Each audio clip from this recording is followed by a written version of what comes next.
All right, good afternoon, ladies and gentlemen. It's right now 5 p.m. on Thursday. We have a study session for fiscal year 2021 audit report presented by Plante Moran with Martin Olenek. Martin, go ahead. Thank you so much. Thank you for having me this evening. I don't think they can hear you. Can you guys? No, you just got to bring the microphone closer to you. Okay. Yeah, it sounds like it's on. Now, Okay, there it is. Okay, so thank you for having me once again. My plan was going to go through the financial statements at a relatively high level, things that in my mind would be important to highlight, things that are significant changes from last year, as well as just overall significant items within the city and things that, to be honest, either look really good or things that might give me a little heartburn. So I just want to make sure I communicate those things to you. Feel free to pause, stop me at any time if you do have any questions or anything like that. I am happy to address any concerns or anything like that throughout the presentation. My plan was going to go through the financial statements, and like I said, in pretty good detail. And it is an 84-page document. I'm not planning on spending, going through every single page, but again, I'm going to highlight the main items. So, as a user of the financial statements, whether I'm if I was a part of the council or a resident at Dearborn Heights, a couple things to highlight, a couple things that I would focus on. One is the opinion letter, which is on pages 1 and 2 of the financial statements.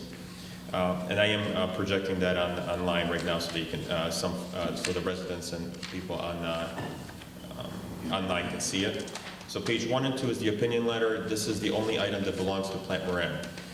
In the letter, it says that it's an unmodified opinion. What in accounting lingo, what it means is that the numbers and the items that are presented within the financial statements based on our testing, you can rely on. So when you're doing your budgeting, when you're looking at historical numbers for June 30, 2021, you can rely on those numbers. It does not mean that we didn't find any findings as a result of our process and our audit. It does not mean that there's no deficiencies or improvements that we suggest. And as we talked about a couple days ago, there are various items that we noted that the city needs to focus on in order to make improvements within overall financial reporting process. Another item that I would focus on is the management discussion and analysis, which is actually written by the city management, and that describes what main items happened over the last fiscal year and items that could be happening in the near future. So things that the management felt is very important for the residents and the council to know about. So that's on page 3 all the way through page 7. And it shows financial highlights, and it again shows various items that happened over the last year. With that, starting on page 8 are the financial statements themselves, the numbers, etc. The first couple pages are related to the whole city.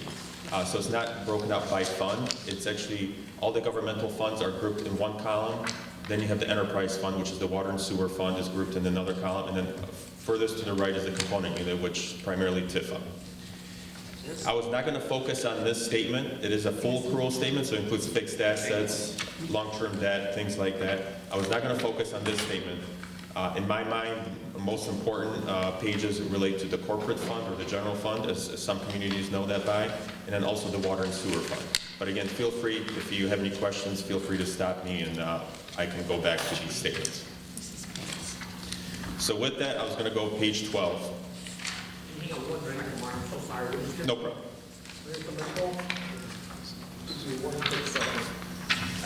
So, you go to page 12? Page 12. 1, 2.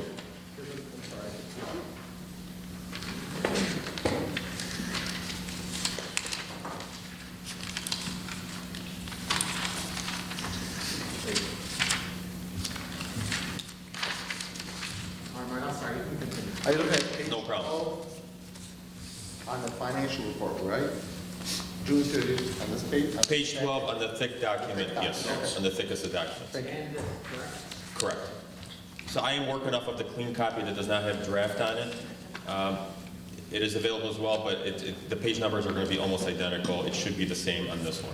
Are the numbers different from the draft? The numbers are identical. Okay. The only thing is that what ended up happening from the draft is our processing department proofread because they don't trust the accountants on vocabulary and spelling, which is rightfully so.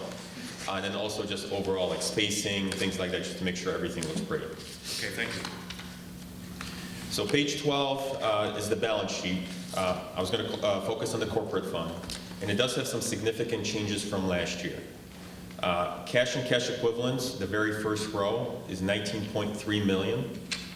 It's a significant jump from last year. Last year's numbers were about 12 million less. And the reason that $12 million increase this year is because of ARPA money that came in during the year. So it's money related to COVID and the grants that came in from the government. However, you have not utilized those funds yet. You haven't designated a way to spend those yet. And I realized that the government was coming up with a lot of different criteria on how you can spend it. So a lot of communities were just kind of frozen until they found out more details. And therefore, that dollar amount, the $12 million that came in, is also sitting in liabilities under unearned revenue, because technically you haven't earned it because you haven't spent it on the designated Can you repeat that items. for me? Martin? Correct. I will. So, if I could interrupt for just a sec. So what I'm gonna do for the council members, the way I prefer to do this, I'm gonna allow for questions during the presentation, and Martin was okay with that. So what, you guys don't have to wait until the end to be able to ask whatever question that you have. You could ask him right on the spot, and he's okay with that.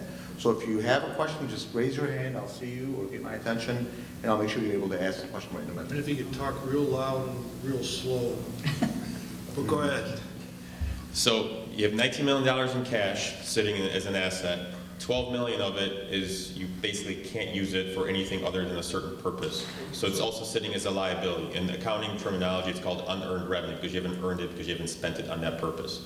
So what that means is as you go down the balance sheet and your fund balance is left over, there's no impact on fund balance because technically that money is not spendable right now. So it's not restricted for any purpose. It's not used for any future expenses other than those certain criteria that you have to fulfill under the grant.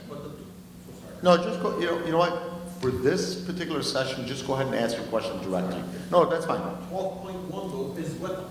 You have 12.1 million in your bank account, but you can't spend it except for those specific purposes. Okay, Under the American Recovery Act. Correct.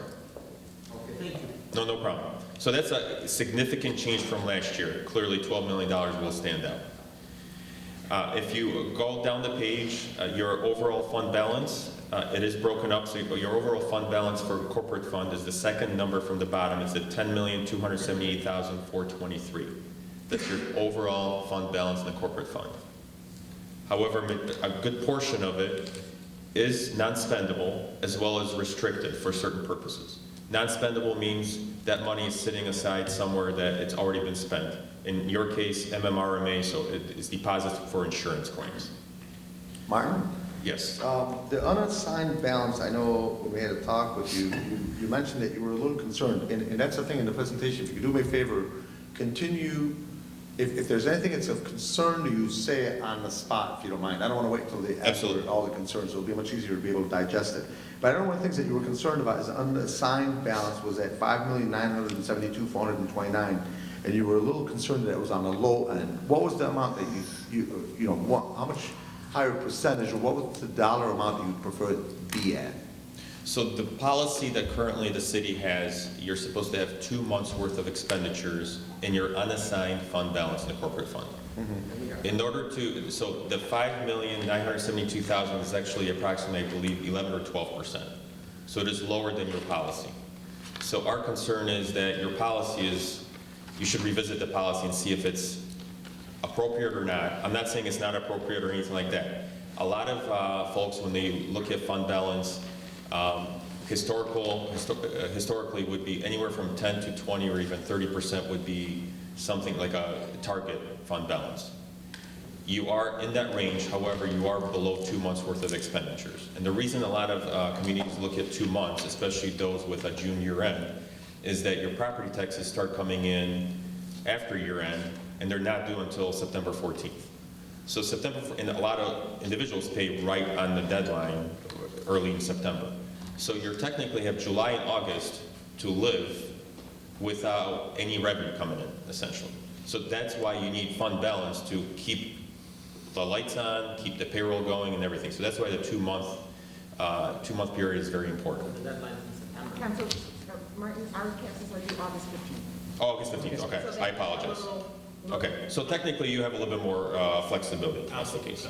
No, just go ahead, Nate, just go ahead. Okay, Martin, here's the problem that I have, and correct me if I'm wrong, please, because I'm not an accountant, and I'm kind of the guy who kind of blew this open wanting another study session here. And I apologize to everybody for taking up some time. And I asked for help, and I asked help from Hassan Jamal, the only person I knew that kind of knew the city as well as anyone.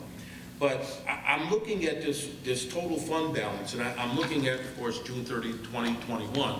But I go back to June 30th, 2020, and I look at our fund balances. And in our fund balances, okay, we put in $2 million of the health care.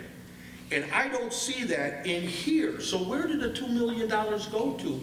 Because the fund balances then don't jive. So during last year, during the fiscal year of '21, the council approved on assigning the assigned $2 million of fund balance. So that becomes part of the unassigned amount, which is the $5,972,000. That $2 million becomes part of that. It's still part of fund balance. So you have to look at the fund balance in total. And if you have an assignment, the assignments are done by the council. So the council can assign it for certain purposes, and you can also unassign it. So all it is flipping between the two rows. Your total fund balance is still unchanged. But I actually don't see it itemized like it was the year before. Because it became part of the unassigned amount. The $2 million was moved to the unassigned by the council by a resolution during the year. So the year before, 2020, we had an unassigned balance, including the $2 million of $10,510,904. Correct. Now, the new total balance is $10,278,423. So we actually received more money this year than we did last year? Your overall fund balance, so let me, Actually, we have a little bit less total. I believe fund balance than we the did fund here. balance decreased in total by about $200,000, my memory serves me. It was 230. I can tell you exactly what it was. It's in the budget to actual statement. Correct. 232,481. So technically, to use terminology that's maybe not governmental, you did have a net loss Of of $231,481. $200,000. So your revenues were about $230,000 less than your expenditure. So your expenditures But I guess what triggered this is I don't see the $2 million, right away I'm saying, well, if we overspent 232,481, and we're not showing the 2 million, then we overspent by 2 million, 2.2 million. No, so on the next page, which is page 14, is that, I call it the income statement. Governmental lingo has a whole name for this statement, but it's basically the income statement. The very first column shows your corporate fund, your overall revenues of $47.6 million, your total expenditures of $47.9 million, and you had a net loss of $232,000. Your beginning fund balance was $10,510,000, and your ending fund balance is $10,278,000. So that ties back to that balance sheet. The balance, that's on page 14. Right here. So your overall loss for the year is $200,000, $230,000. So going back to the balance sheet breaks out your fund balance by category. So your fund balance overall did change from that $10,510,000 to $10,278,000. You will not see that decrease on the balance sheet, because balance sheet is just a static picture at June 30, 2021. So the $2 million that we assigned for, that was, or still should be, healthcare, because all we did was... Well, you did start funding the healthcare. Well, what I'm saying is, we started that funding the healthcare with that $2 million is what we did, correct? Correct, that's my And that understanding. was 3 or 4 years ago. Correct. We did that. So the $2 million showed up all the time except now. So where did it get added in on page 12? To the unassigned row. If it wasn't for you, otherwise, if you had not made the motion during the year of unassigning it, you'd still have an assigned balance of $2 million for healthcare. So we did And then your spend that money. unassigned amount would be $3.9 million. So we had to have spent that money then. You just unassigned it. Okay, but what I'm saying is, is here, we show it in 2020. And assigned, general government, retiree healthcare, unassigned, is $2 million. Correct. And that total came out to $5,050,000 of $131, okay? So let me And help so with in this too. 2021, that same money was only $5,972,000, so it's $972,000 difference between the 2 years. I understand that, but you also have to look at the other restricted components. The other restricted components have changed as well during the year. You have to look at fund balance in totality. And I see what you're saying, like, yeah. yeah, so some other amounts could have shifted, up 500,000, down 100, so on, so on. So your overall unassigned fund balance ended up technically actually increasing because you made an assignment change during the year, so you unassigned at $2 million. And it did, But then there's other fluctuations throughout the other categories. the unassigned did raise this year from last year. Yeah, so like I said, it's just a snapshot at one time, at June 30, 2021, this one here. The item that there's two items that give me a little concern looking at the fund balance restrictions.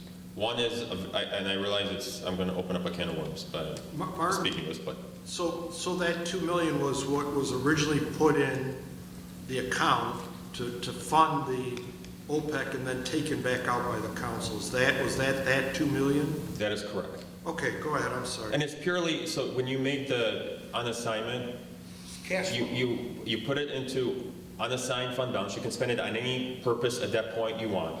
But the city did start funding your OPEB, other post-employment benefit trusts. So I did want to highlight that, and we're going to talk about that a little bit later because there's some charts in the footnotes that speak to that in detail. And then we originally put it in for the OPEC liability at the suggestion of our interim treasurer, Mr. Abdul Haq. We then took it back out for a variety of reasons, one of which was the recommendation of our former treasurer, John Riley. Is that correct? That is my understanding, yes. Okay, thank you. No problem. So the couple things that give me a little heartburn, one is bigger than the next, and What page are you on? it's still on page 12. So looking at the restricted fund balance, the cable PEG fees, the restricted amount of 1.2 million. So I do understand that there's some improvements that are being done currently by the city, so there's some capital outlay, which is great. So you're going to be using some of that fund balance out. Historically, before about a year and a half ago, the city obtained an opinion from an attorney that said you can utilize PEG fees for capital as well as operating expenses related to cable. So that balance hovered around the same dollar amount. Sometimes it decreased a little bit, but you didn't keep growing that balance. Within the last year and a half, the city took a stance that you're only able to use the money for capital outlay expenditures for cable. So equipment, things like that. With that balance will likely start increasing pretty substantially over the years. And you cannot spend it on anything other than capital for cable. But isn't that the law? So a lot of communities look at it that you can spend it on cable-related expenses. It can be for salaries associated with running the equipment. It can be related to a lot of different things. There's some communities that take the stance that's purely capital. So my only concern is that you will be utilizing this fund balance in the next 6 months, 12 months, for the improvements that the city's making currently. So that balance is going to drop to 600,000 roughly, because my understanding is that there's about 600,000 spoken for. However, every year, I know the last year your total PEG fees came in about $140,000.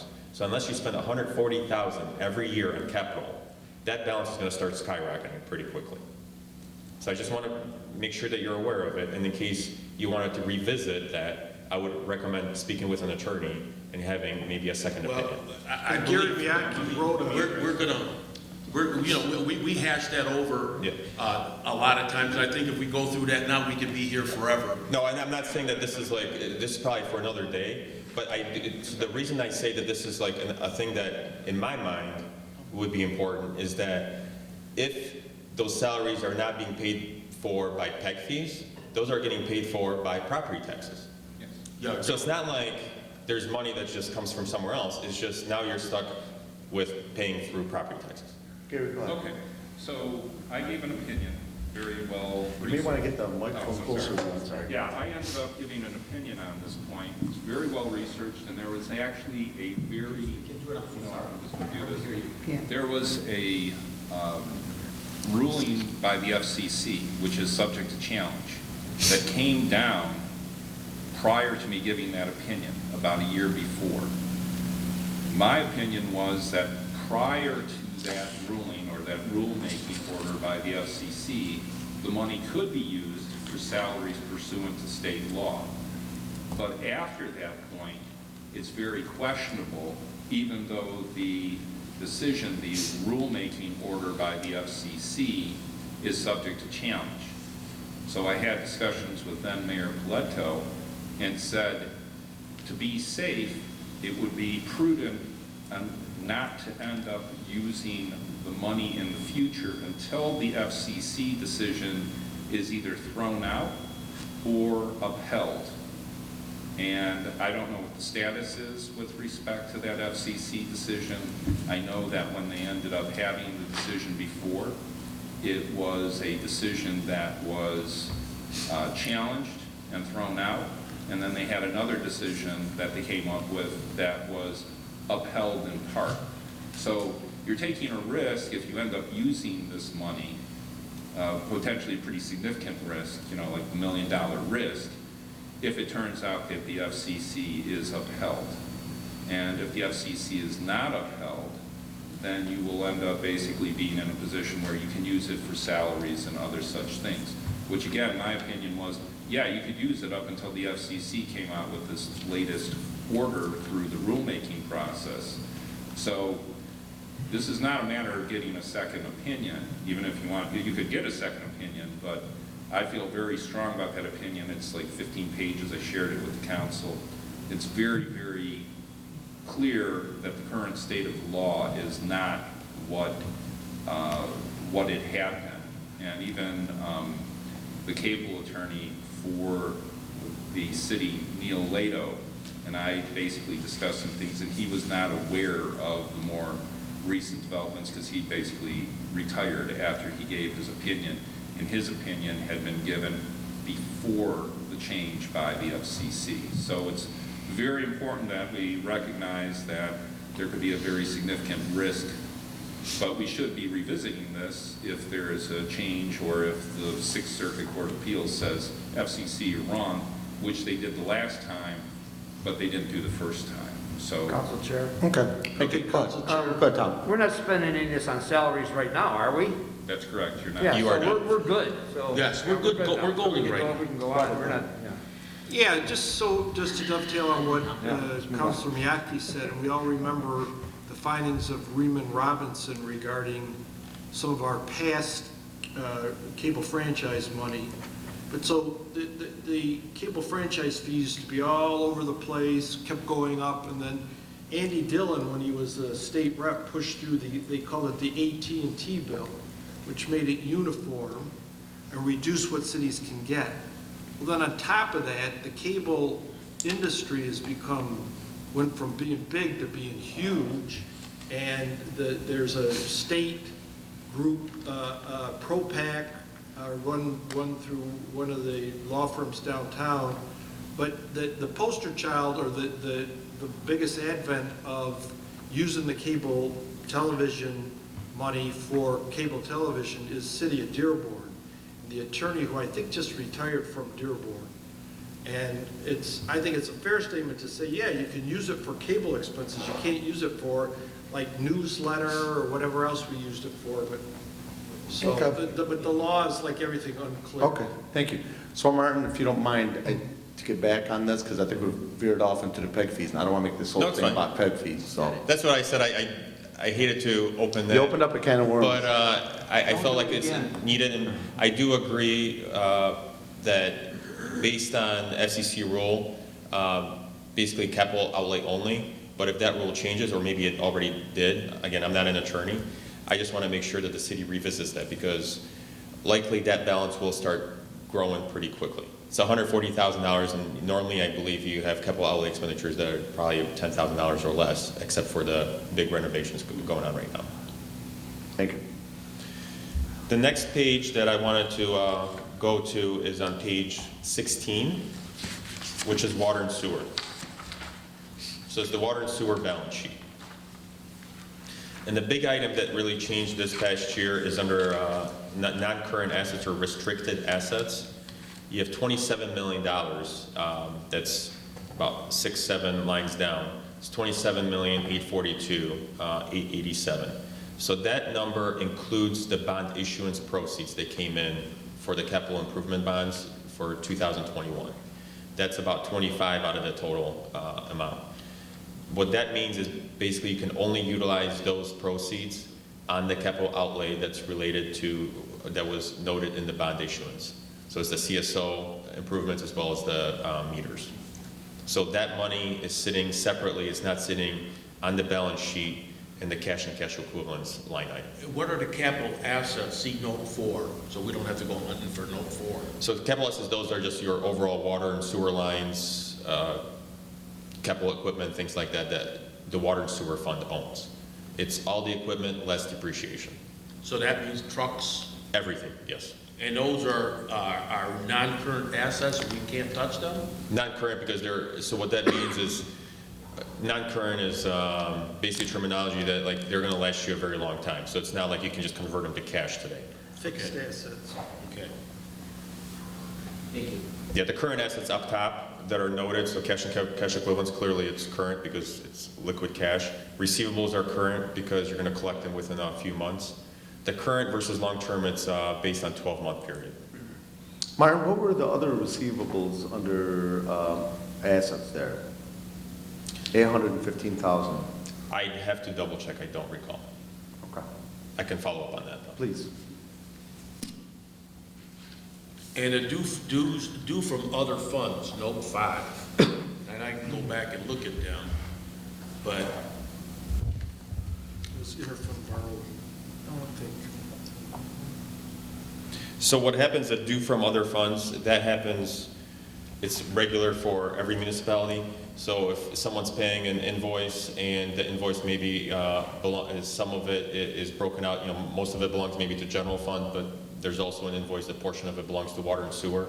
Then therefore, it's just recorded as a receivable in the corporate fund that they're gonna get reimbursed from water and sewer. reconcile it. And then it balances out, yes. So on the flip side, you'll see a payable from another fund, or vice versa. It just depends on how it ends up on June 30th. Martin, while you're going through the different things that you're concerned about, I'm big on action steps. What are the action steps that you're recommending not necessarily item per item, but the things that are of major concern? Because when you tell us, there's a problem on X, Y, or Z, that's usually not enough. What are the action steps that you believe the city needs to make in order to make this thing whole as you go through this, if you don't mind? Absolutely. So the other item that I did want to point out, so as a result of your issuing the bonds for water and sewer, you'll see that there's an increase in overall your long-term liabilities this year. So the line item that's only about 10 rows from the bottom, it says long-term debt, $30,295,113. It increased drastically because of the bond issuance. So that is recorded here that you're going to end up owing money. And I can show you the detail in the footnote. So the one item that I would say, and we're going to cover this at the study session on the 25th of January, is the water and sewer analysis and the rates, et cetera, to make sure that those bonds are being paid for. So that's going to be a discussion in almost 2 weeks.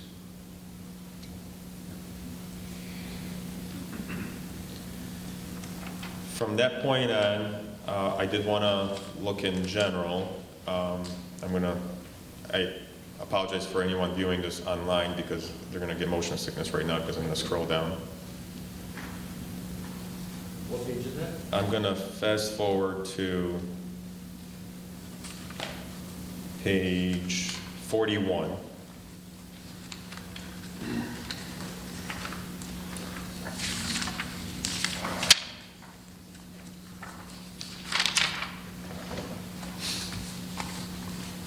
And this is the long-term debt schedule, and this is business type activities, which is your water and sewer fund. So you'll see in the column that says additions, towards the middle of the page, the addition of almost $24 million of the debt. So I just want to highlight that. It That's is. our bond? I'm sorry? Is that our bond? That is the bond.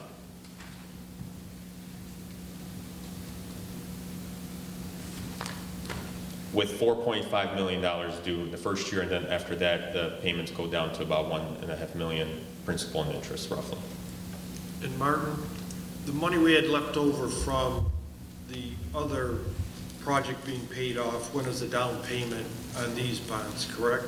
That is correct. So it's not necessarily a down payment, but that $4.5 million that's due within the first year, that $3 million is going to be consumed by that. So technically, Was used for that. it is used for that. Not a Yes. down payment, but yeah. Correct. The over levy, correct? That's the over levy, yes. Okay, and can you describe to, especially to the audience, what that bond is specifically for?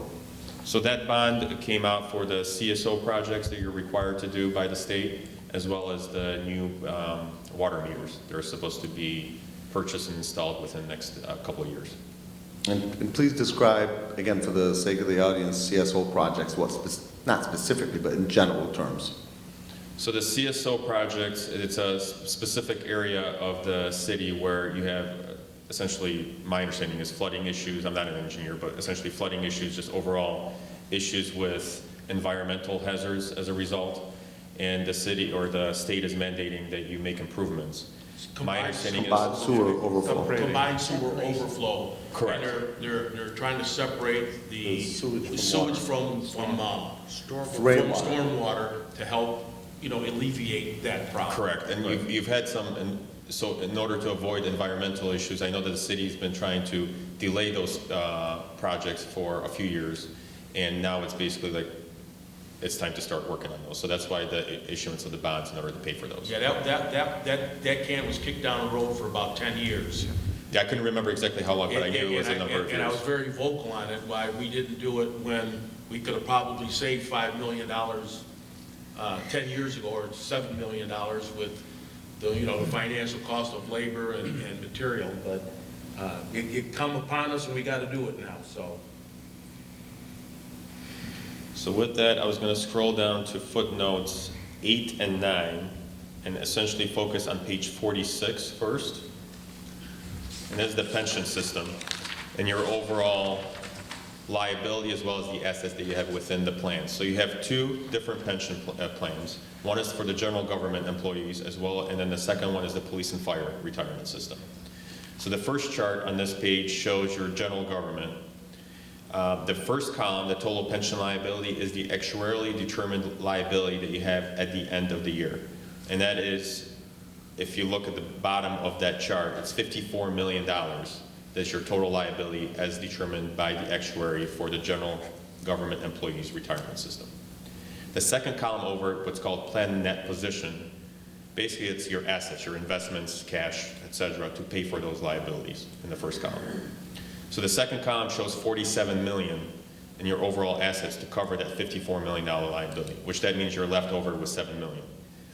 If you look at the net investment income during the year, which is 3 or 4 rows up from that $47 million total asset, you had $11 million of investment gains during the year. Given the rebound from COVID, so the snapshots, if you look at last year, at June 30, 2020, the market still didn't come back. It was depressed from the COVID situation when it first started in March. Now, over the last 12 months, going through June 30, 2021, it did rebound plus some. So you'll see huge gains, and that's why your overall net position, your net pension liabilities, you still have a $7 million shortfall, but it's decreased drastically from the $18 million shortfall last year. The 11 million in net investment income is from what amount, what exact amount? Is it from the 54 million? So the 11 million is your overall investment gains on the 37, your total investment balance at the beginning of the year was 37,600,000. So that's at the very top. So the 11 million is on So you made 37. 11 million on 37 million. That's pretty good return. That's not a bad return, no.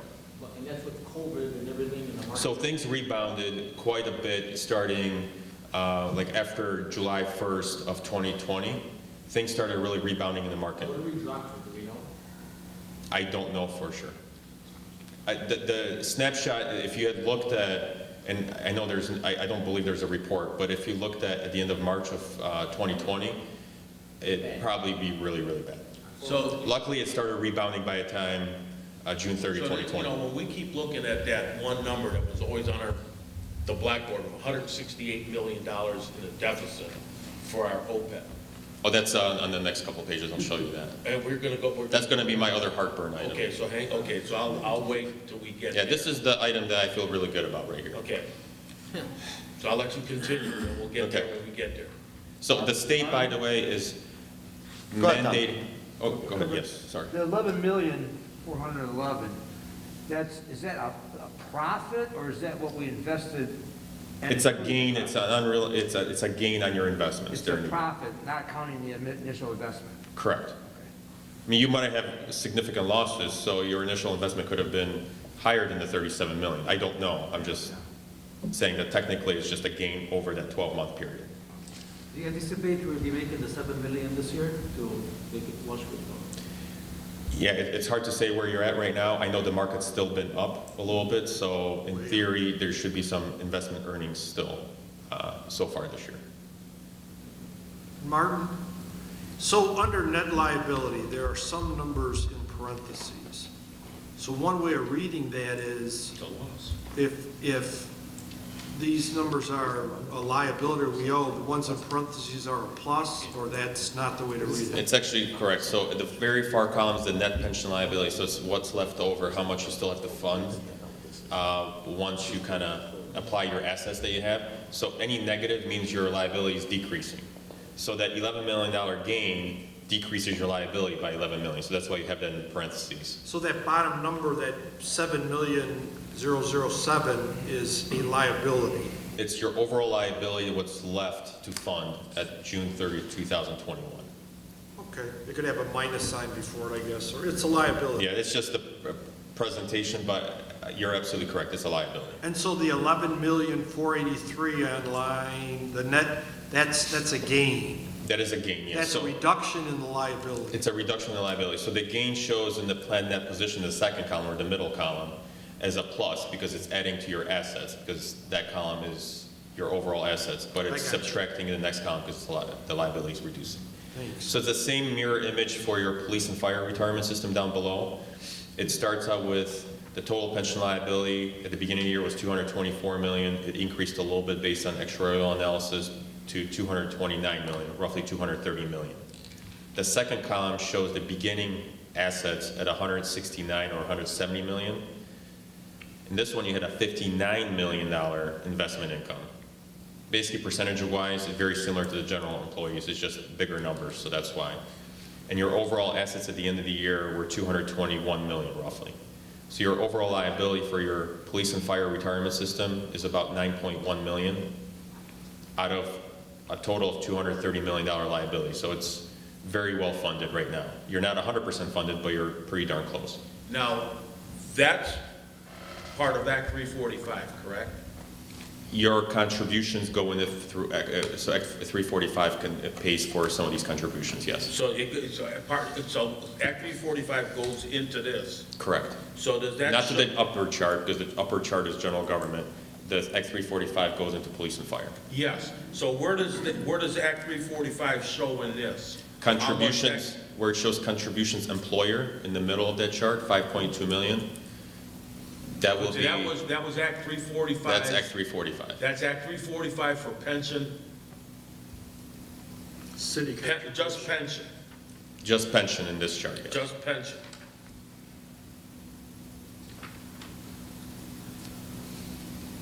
Okay, that's what we had to put in, the taxpayers had to put in for the police and fire. That's correct. Now, this is the one with the 5% situation? That we dropped it. And we drop. Okay. On a Tuesday, it's the drop. So the pension plans are well-funded. Not 100%, but well-funded. Now, I did want to highlight on the next page that, if it's on the next page, nope, 2 pages down.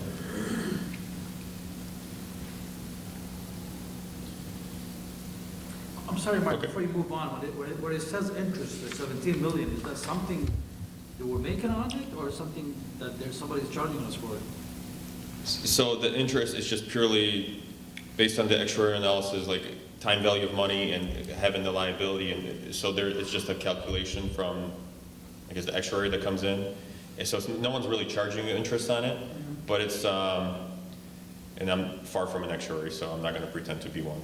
My understanding is it's just purely based on the fact that the liability is not 100% funded, you haven't paid it for it yet, so there's going to be increases every year to the liability based on the calculation of what the future pension payments are going to be.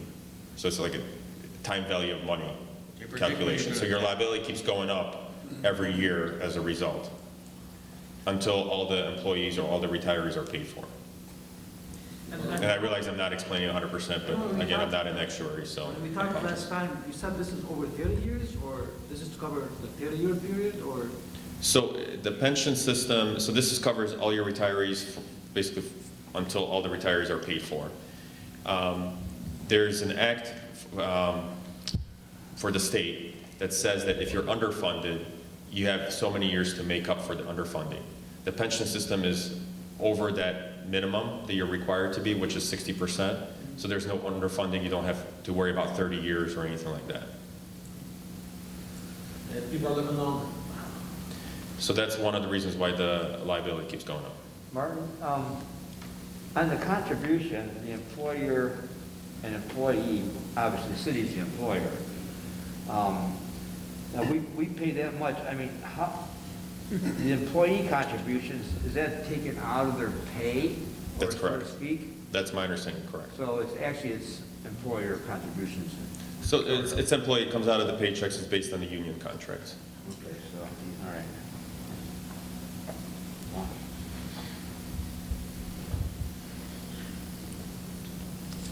And I did want to point, and it's just one of those things, so on page 49 at the very bottom, we talk about, in the very middle of the column says current discount rates. So the actuary uses various discount rates to calculate the liability, the assets, the overall position of the pension system. So as we talked about, general government employees have $7 million net liability. But if that discount rate changed just by 1%, that number could increase to 12.9 million. Or if it changed the other way, it could actually decrease to about 2 million. So basically what this shows is there's a lot of assumptions in the actuarial analysis. It's the best estimate that they have based on history, based on historical returns on investments, based on projections for future benefits and inflation rates, et cetera. But if that changes just by 1%, you can see what happens to that liability. The police and fire, it's at 9.1 million net liability. If that discount rate increases by 1%, you're actually in a net asset position of 8.5 million because that liability drops. Now, if that percent decreases, that 9 million becomes 30 million. So it just shows you that like small change can mean a lot of dollars. So again, it's just it's an estimate, and it does have a significant impact over time, but nobody really knows what that true percentage is until you fast forward 10, 20, 30 years. And then the next item is the other post-employment benefits. So these are the healthcare benefits that are going to be paid to the retirees. That is on page 53 of the financial statements. Martin, before we go through all of that, did you do anything and look at the drop program? We did not test in particular the drop program. We did have a discussion, I want to say this is back in May and June, of doing some extra procedures, and we provided some steps that we were suggesting, maybe doing that to alleviate any questions or answer any questions. However, nothing materialized in the long run. So we haven't done any particular steps Because for the drop program. my concern with it is I'm under the assumption, I could be wrong, that the drop program, the way everything is stated, that police and fire are guaranteed 5% on their return. Now, I want to know if that 5% is given automatically, or it's if the market doesn't gain anything. For instance, myself, I have an account with Merrill Lynch, and they guarantee me 5%, okay? I can't lose my principal, but no matter if the stock market goes down, I'm gonna get 5%. But if the market goes up 23%, they're not gonna give me that 5%. Correct. I wanna know if they're getting the 5% from the taxpayers along with their gains and how it's collected. And if it's collected, from my understanding, through Act 345, I wanna know why. Because the two aren't related. One is an act and one is a contractual thing. No, I understand, and And my. so that should be audited to find out how that works.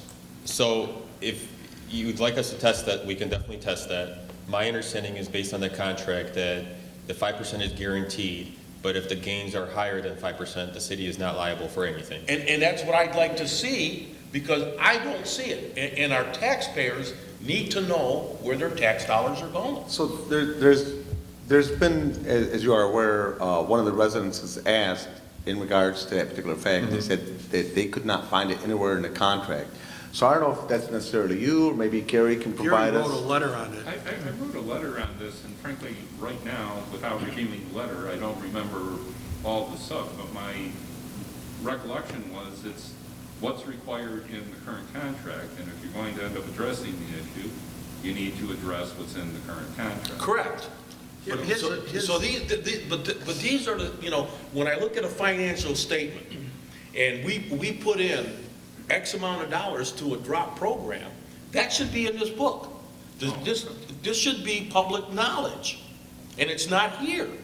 So if I'm giving 5%, okay, on top of 10, 15, 20, 25%, you're acting as a bank at this point in time.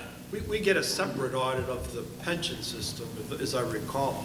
There's no separate audit, so as part of these financial statements in the pension system, we did not see that the city's contributing extra 5% or anything like that. That's my concern. So- We're not being transparent to the public that said, hey, you're paying this amount, okay? And if you look at the overall amount of money that's in a drop program, if you throw 5% in there, that could come out to a couple $1 million. Okay, but, So, Ray, But I'm just saying, but Yeah, I don't understand. But I want it in the book. It's not being audited, and So- it's taxpayer money. So the best place to find that out is maybe Gary can send us at least that particular excerpt That letter, from the yeah. contract that shows the 5%. But either way, I don't think it's for Martin to determine that for us Yes, right now. and I apologize. And I don't want to delay. that's no problem. So the only comment I would have is that we're happy to do extra procedures if you'd like us to test this. I do know that the number of employees that participate in the drop program is relatively small, so it's like 20 or 30 employees. But And it's based on- it's a few million, it's a lot of money. That's a question first Gary can answer. But I think it's important for the city to get some information, and again, we're happy to check into that as well. Because, I mean, if the taxpayers are putting money into that, they need to see it. It's just But like I said, fundamental. my understanding is there's no money that came in to make up that 5%, just because the investment always been earnings have higher. been higher than the 5% over the I just like to see Okay, it.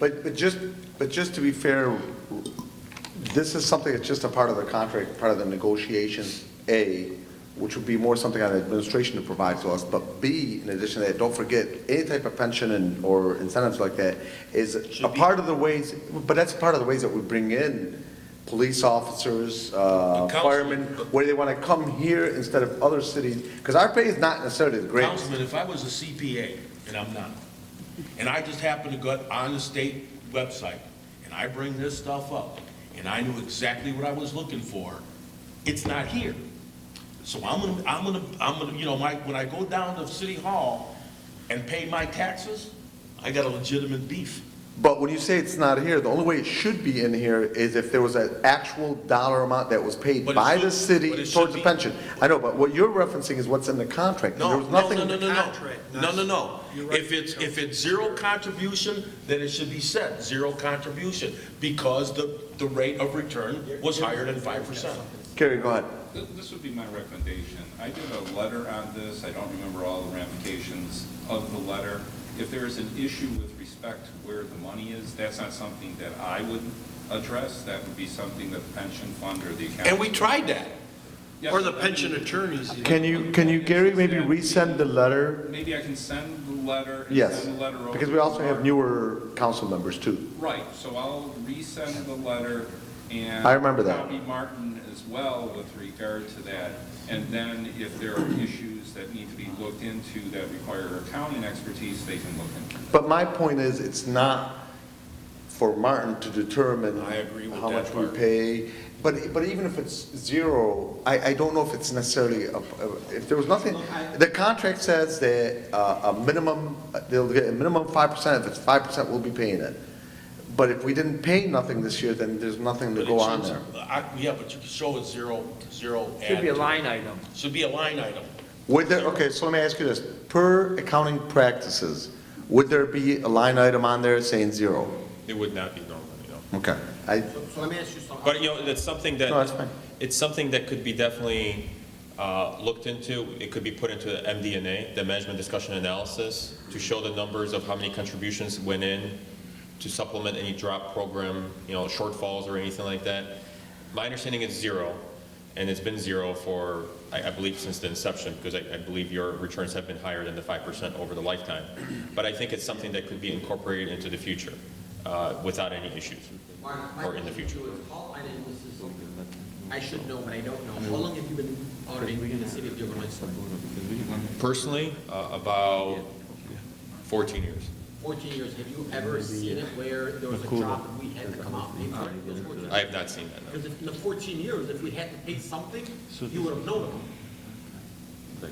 That's correct. So I have not seen it, but I also realize that if you break it out. Should be, it's just for transparency, Ray is saying there should be just something where a resident can say, hey, I may never have paid for it, I've invested in it, nothing is coming out of my pocket, but if I do lose some type of money, I want to, I want to see it's either zero or $100. the concern, But I think what we, Part of the $5 million contribution.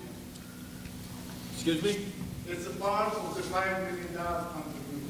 So the CPAs are not going into details about the contribution suggested by the actuary report, which is certified by the pension board. You're not going to see it. the one comment And he's not responsible for detailing that unless you want Plante Moran to detail for you, doing what we call, not forensic, but doing review of the detailed review of the performance of the pension. Like an extension. So the one comment so the $5 million contribution goes into the pension system. It's not $5 million that makes up lost earnings or under 5% earnings. So I do want to highlight that the $5 million contribution is actuarially determined contribution that you had to make during the year to keep funding the program, the pension system. The pension system, but not the drop program. The drop program is part of the pension system because We the have a drop program is funded. But they're separate. And a separate One's an pension act and one's a administrator. contractual thing. So how can we tax the people? How can you tax me as a resident, okay, as an act? The act itself supplies them so much money. So the Act 345 funds the pension contributions that are to be made by the employer. Drop program is not funded by the employer. So that's a disconnect. So I just want to make, unless there's the shortfall, and I don't believe there's any shortfall. okay. I understand that, but employee- now you're mixing a It's the contractual employee thing. contribution. Okay. But you're mixing a contractual thing Right. with an act. Okay, Ray, the only concern that I've got is we're doing contract negotiations here. Yeah, and we're And gonna in stop. fairness to Martin. Yeah. All he does is look over what we have. What is actually done is between administration and the police and fire. So it's not fair for us to go after him as far as. No, I'm This is not. all- No, I don't mean go after him, I'm sorry.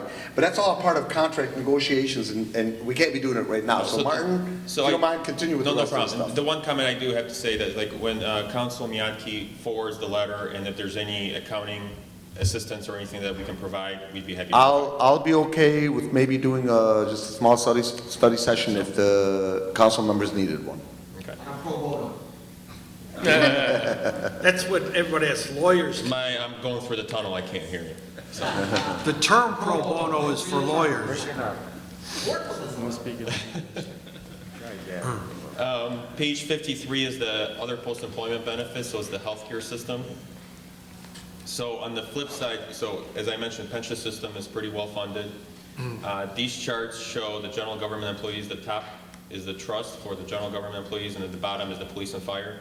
The total liability for the general employees, you can see it's $15 million at the end of the year. Your total assets to cover that in the middle column are $1.2 million.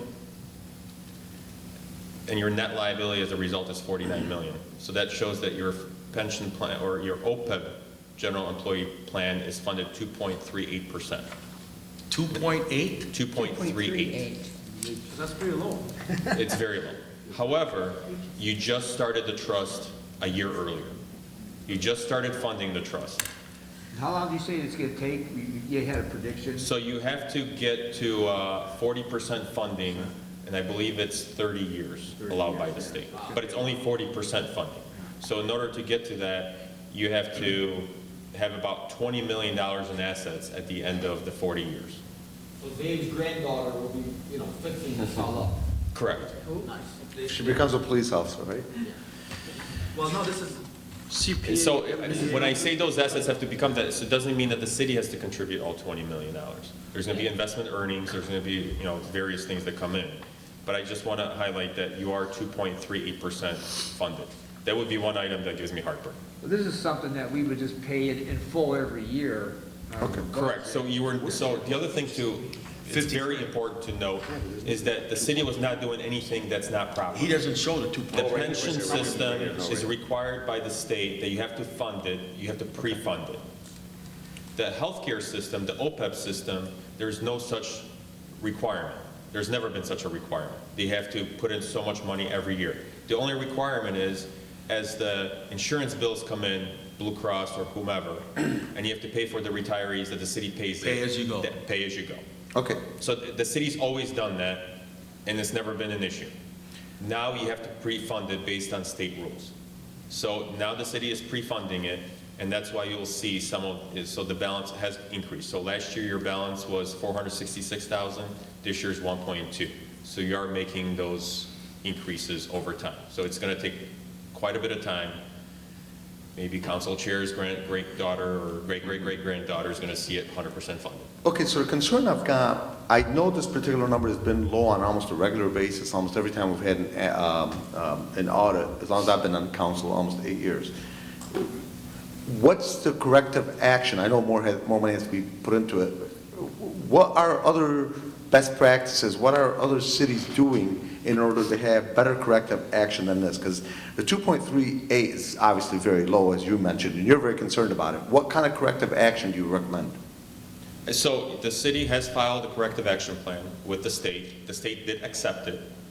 And based on my understanding is the city is keeping up with that corrective action plan. So you have to contribute so much money every year to stay on track. One of the first corrective action plans was actually to create the trust, which you did last year. And now you're funding it. It's the same exact situation for the police and fire OPEB. You were 0% funded a couple years ago. You didn't have any money set aside. And you started funding that a couple years ago. You opened the trust and you started funding the program. You can see in the bottom chart that the 2.7 million total assets compared to the 119 million liability gets you about 2.3% funding at this point. But again, it's going to be very small numbers that are going to be over the next few years. Once you establish a pretty decent balance, you're going to have more investment earnings likely, depending on the market situation. So that percentage funding should start increasing substantially in the future. It's not But going it's to be got, overnight. it's supposed to be, if you mentioned that, 40%, correct?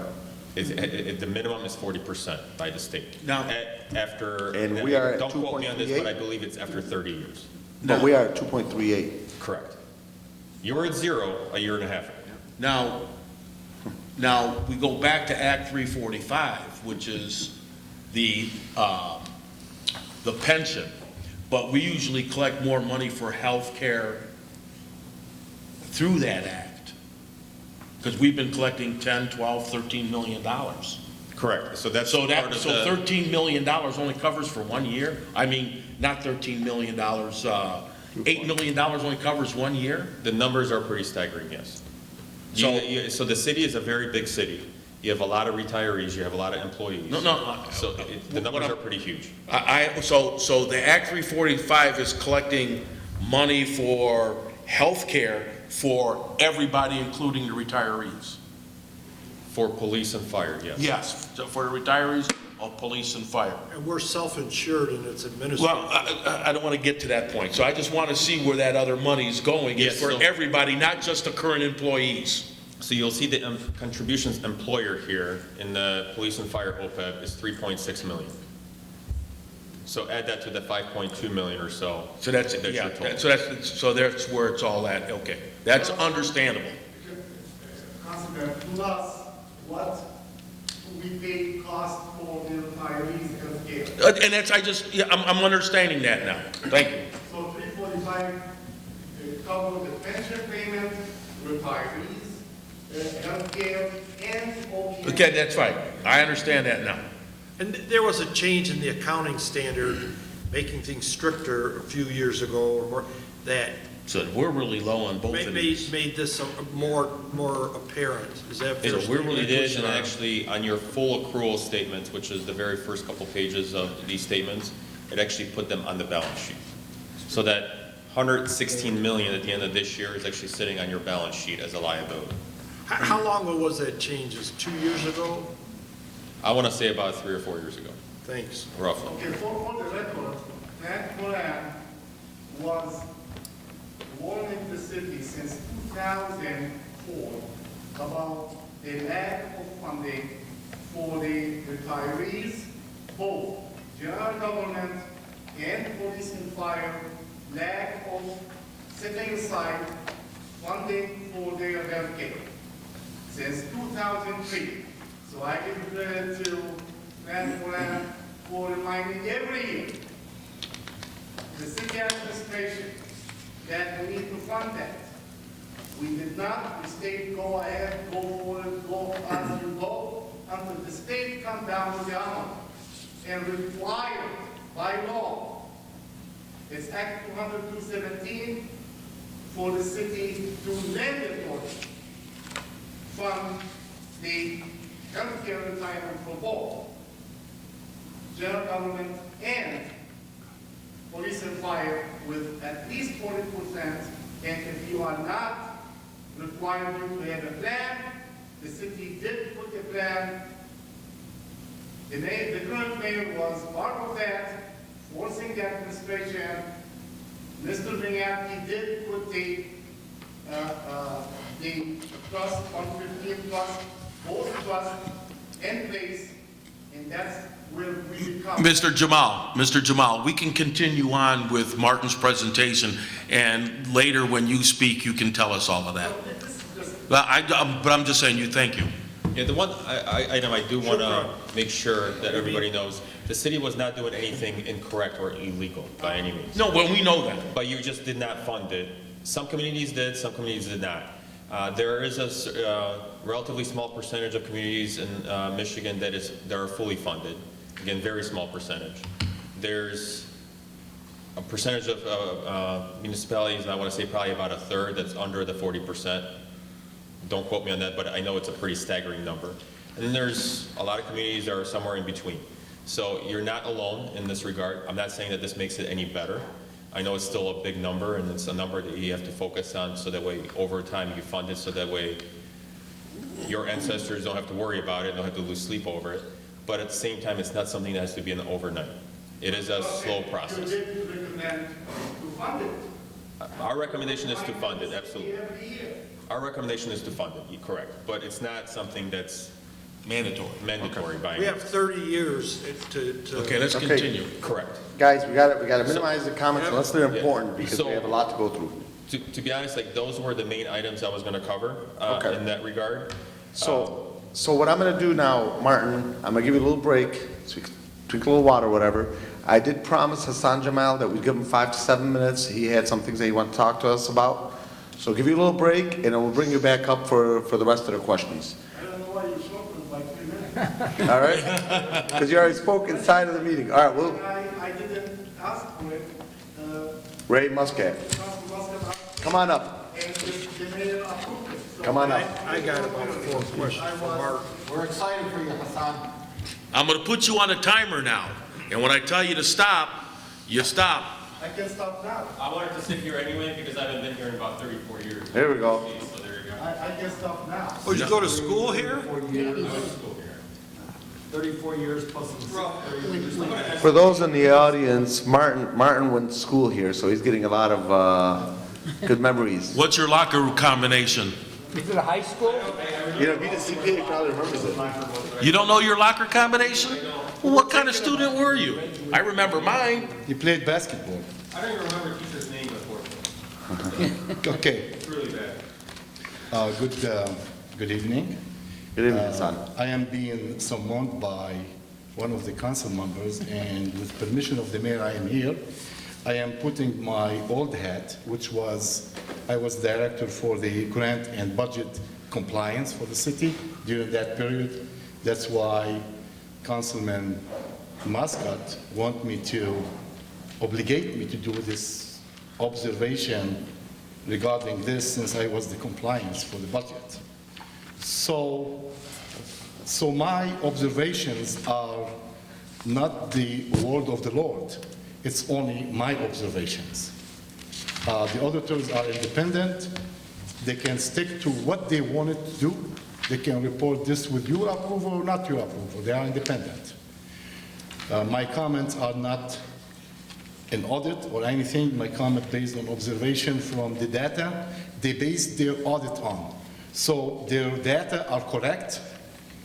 There's nothing wrong with the data. It's part of our book, so Plante Moran reported truthfully, accurately on the numbers. My observation only to make you aware of some of the things that I personally, based on my institutional knowledge, based on a little bit of my accounting, and the common sense of the kitchen table balancing books. I'm putting this observation in front of you. You can act on it.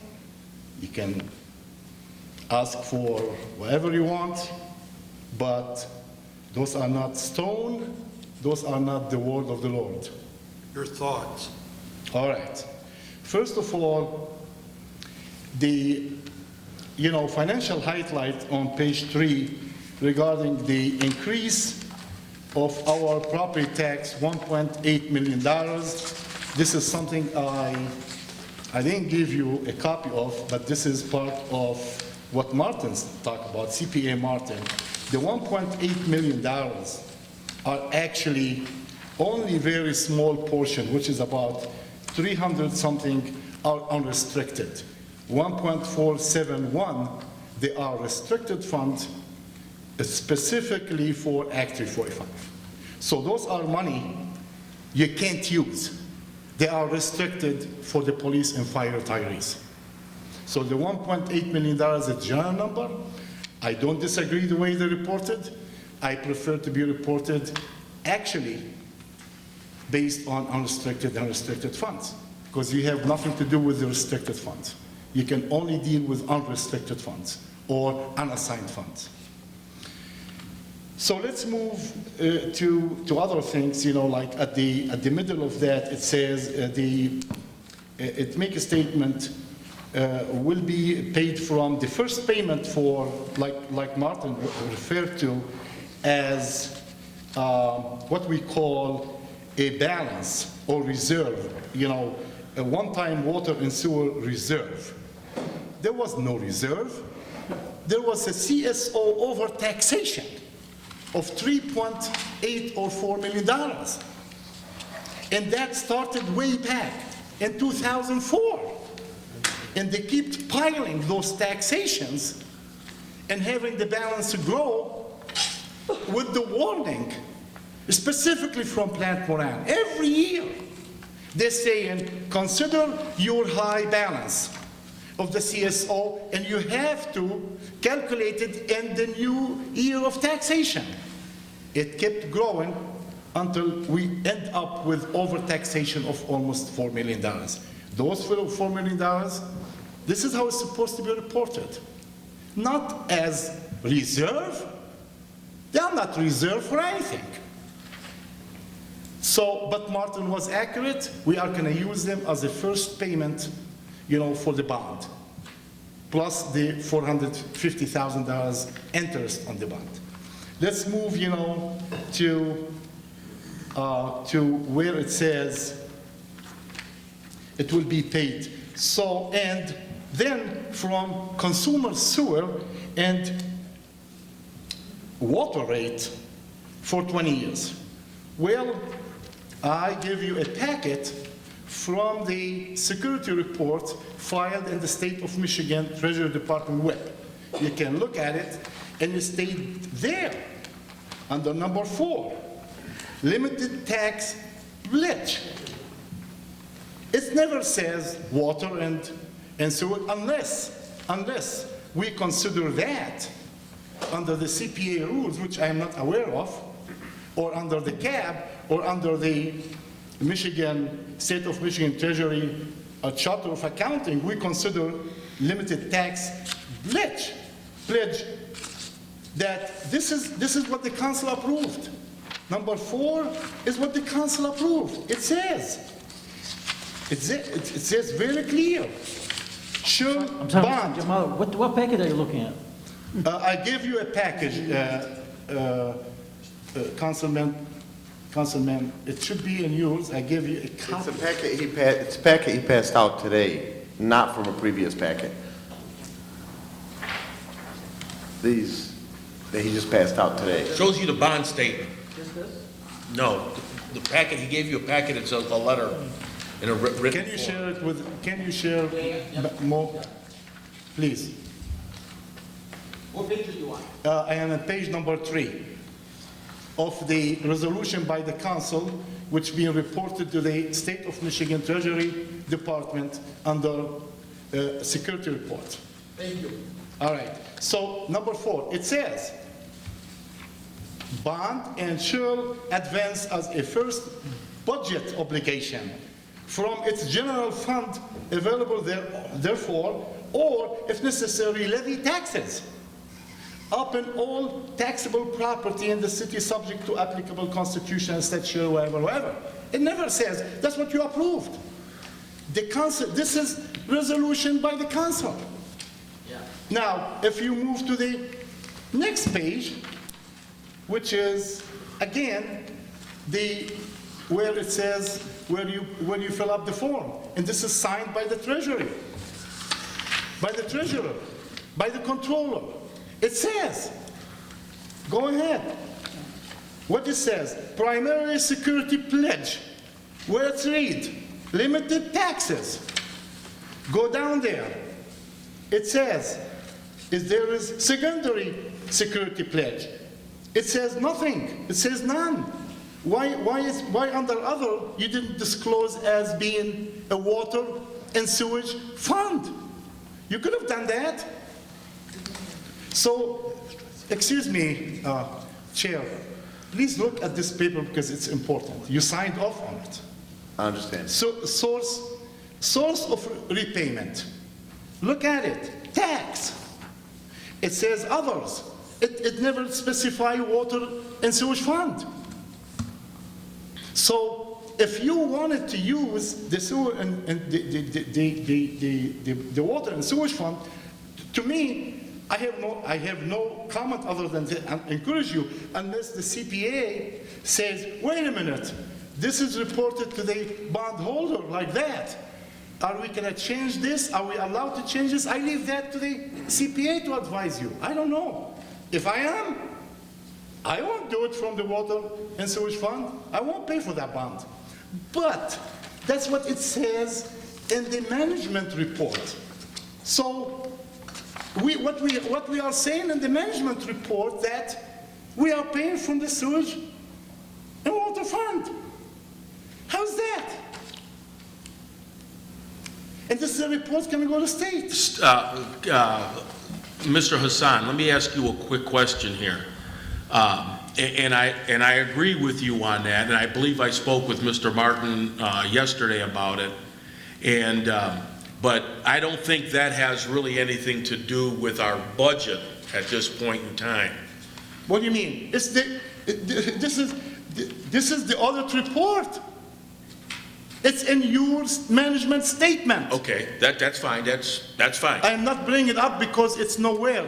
The management statement, page number 3, it says, go ahead, 1, 2, 3, 4, 5, 6, 7, 8. In the 9th paragraph, at the end, it says, and then all the bond payment then from consumer sewage rate. And even it doesn't say from the water, it says from consumer sewer rate. Whoever putting this report out need to correct that to reflect the truth. How we report our financial data to the state. And now I leave the advice, what can be done, I leave that to the CPA. They are one of the best in the world. And this is not their fault. It's our management statement. This is what you are going to sign off. They're reporting this because you can say, yes, this is correct.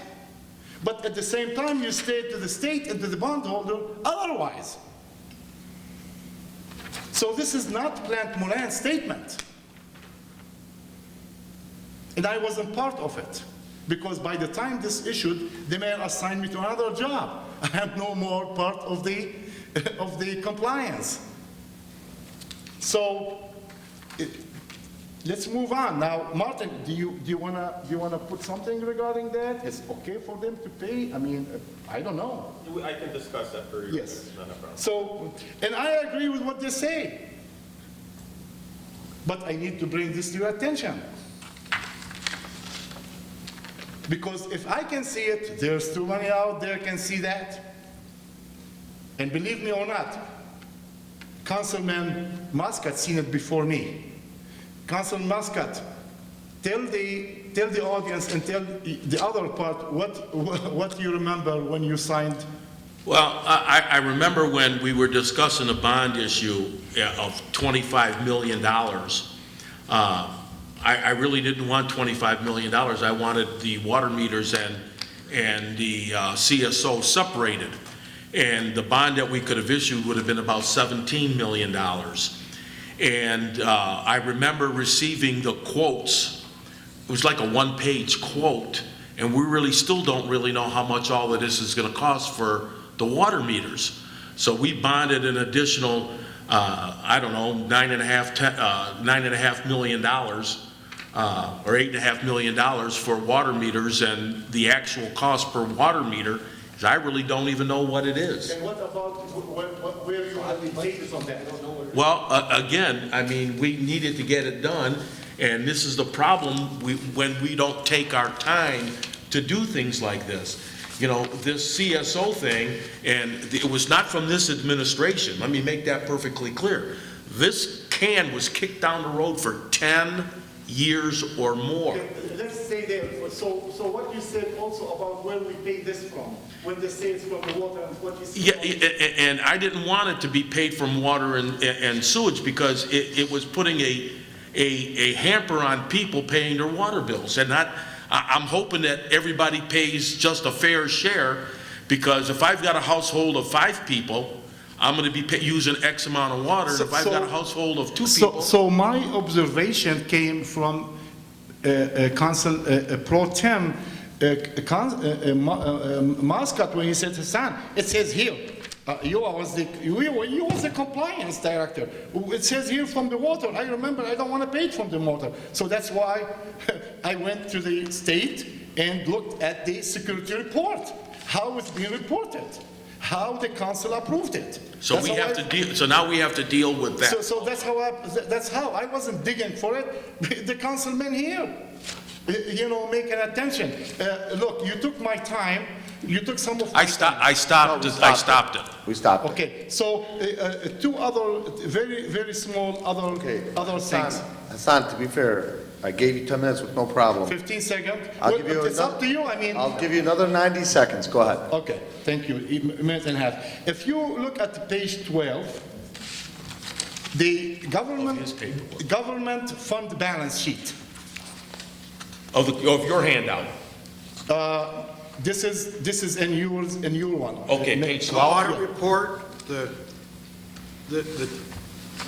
Where it says, what it says, unassigned, $5,972,429. correct. see that. Okay, I gave you a copy of 2020.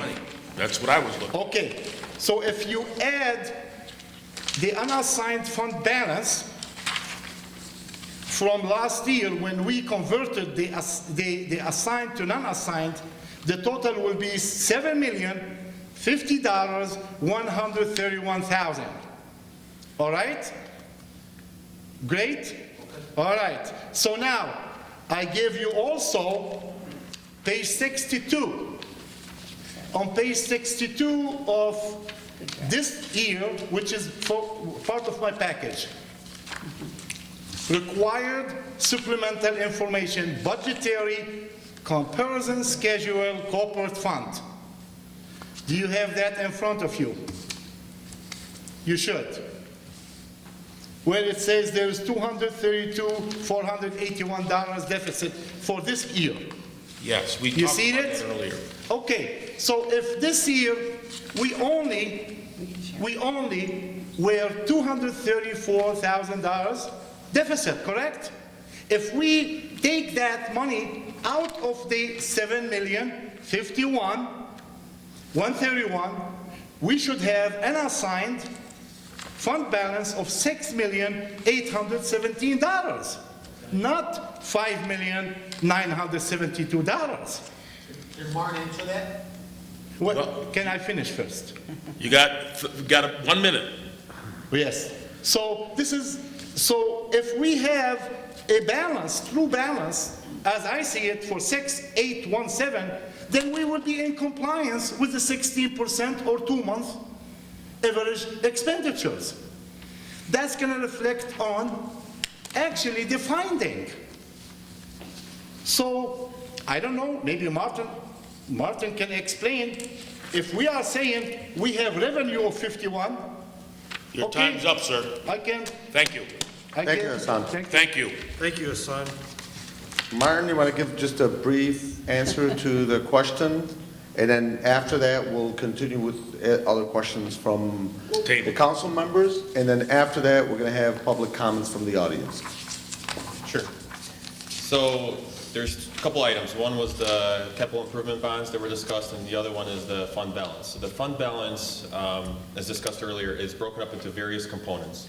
It's not just unassigned beginning balance plus your revenues minus expenses equals your unassigned ending balance.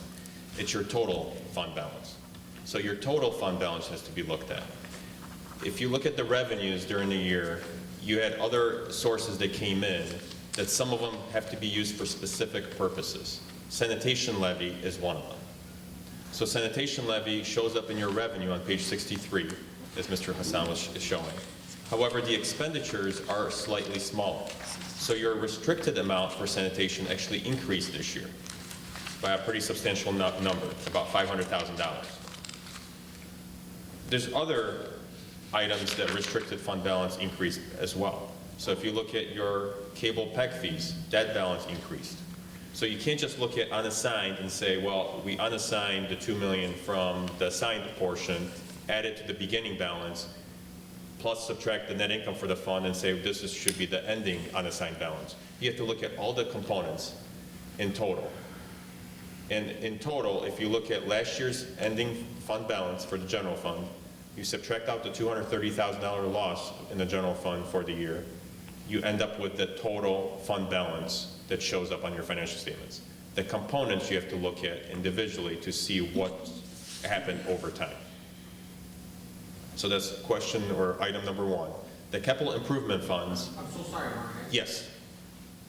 Yes, Martin, you reported on the restricted funds and separate items.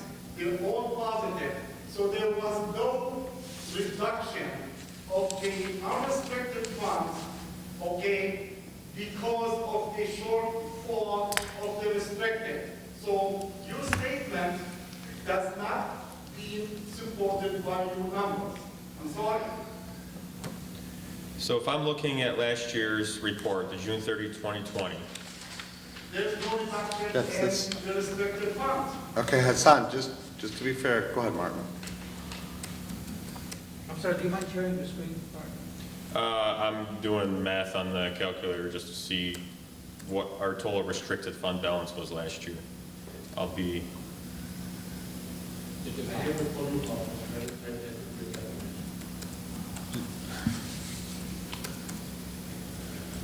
so your total fund balance last year, your restricted amount, if you look at your overall roads, or not roads, cable pack fees, sanitation levy, Act 345 levy, and construction code fees. If we added all those up, it was about $3.1 million of restricted fund balance in the general fund. This year, at the end of the year, it actually increased by about $1 million in total between all the restricted portions. So if you look at last year's unassigned and assigned portion, the $5 million of unassigned plus the $2 million comes out to $7 million. You unassigned the $2 million, but $1 million shifted to restricted amounts because your sanitation levy went up and a restricted amount, and Act 345 levy, because you haven't spent those money on those purposes yet. So that's why your unassigned fund balance only changed by $1 million, because $1 million went into your restricted portion. So the math does work. It's just, it's kind of like if you have multiple savings accounts at home, and a good example is I have a daughter that's about to go to college. So if I'm putting money into MESP fund, I still have the money, but it's spoken for a specific purpose. So in total, it's my net worth or whatever it is, but it's in a separate fund. That's kind of like your restricted fund balance. It's spoken for a specific purpose.